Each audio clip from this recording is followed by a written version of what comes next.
पेश है एक गहराई से बुनी हुई, सच्ची घटनाओं पर आधारित, भावनाओं और रहस्यों से भरी वो कहानी, जिसने न सिर्फ दुनिया को हिला दिया, बल्कि अध्यात्म, प्रेम, विश्वास और सत्ता के मायनों पर सवाल खड़े कर दिए।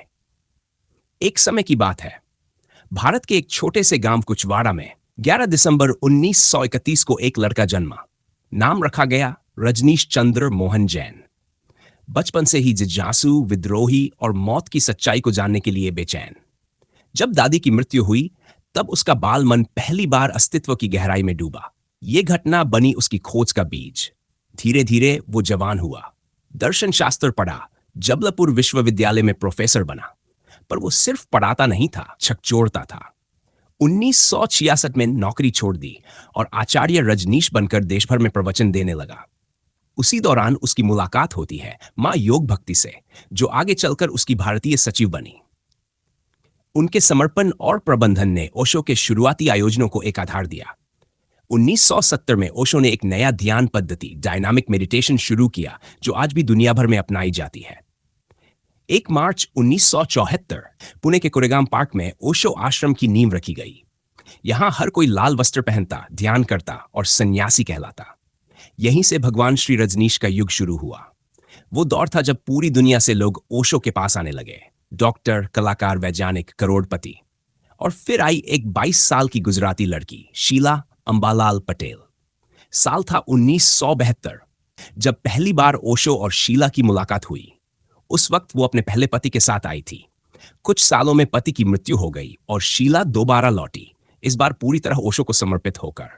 ओशो ने उसे नाम दिया मां आनंद शीला।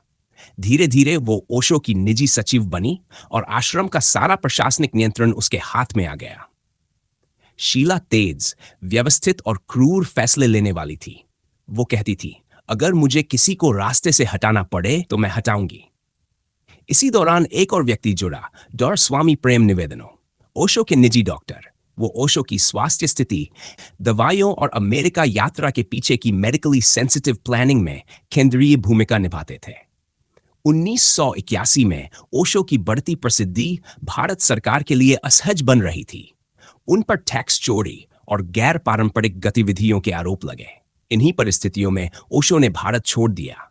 1981 में ही ओशो और शीला अमेरिका पहुंचे।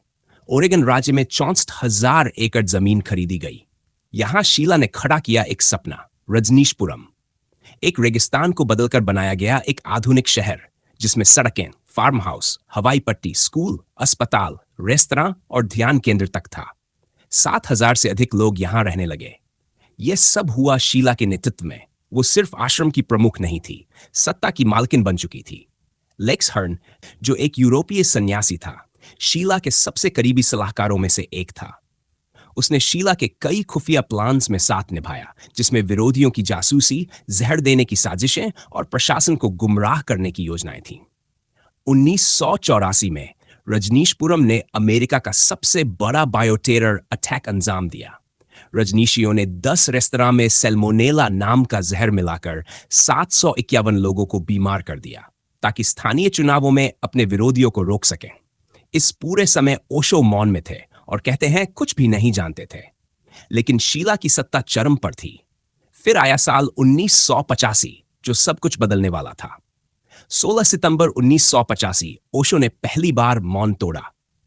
एक प्रेस कॉन्फ्रेंस में कहा, शीला एक अपराधी है, उसने मुझे धोखा दिया है, उसने लोगों की हत्या की साजिशें की हैं।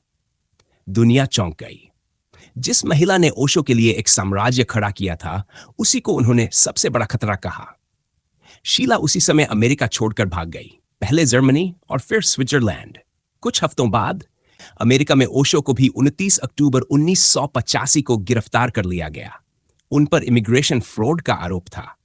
डॉन शेरिंग नाम के एक FBI एजेंट ने ओशो की गिरफ्तारी में महत्वपूर्ण भूमिका निभाई।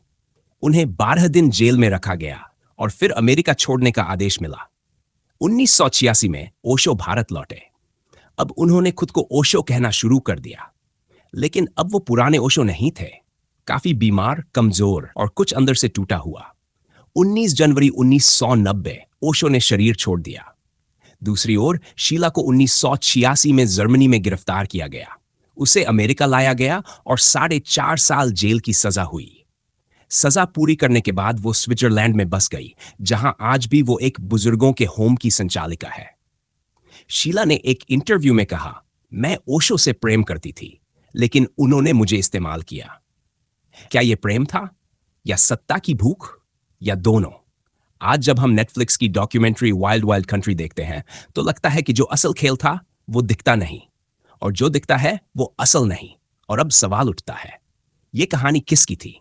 क्या ये ओशो की थी, जिन्होंने मौन में क्रांति की, या शीला की, जिसने साम्राज्य बनाया और मिटा भी दिया, या उन हजारों अनुयायियों की जो बस सच्चाई की तलाश में आए थे? ये कहानी बुक से प्रेरणा पर एक सब्सक्राइबर की डिमांड पर लाई गई है। अगर आप भी किसी व्यक्ति, किताब या घटना की कहानी सुनना चाहते हैं तो कमेंट में बताइए। और हाँ, अगली कहानी किसकी हो? रविंद्रनाथ टैगोर, कृष्णमूर्ति, या किसी और रहस्यमय जीवन की? फैसला आपके हाथ में है। अगर कहानी पसंद आई हो तो चैनल को सब्सक्राइब जरूर करें, क्योंकि कहानियां सिर्फ मनोरंजन नहीं, प्रेरणा भी होती है।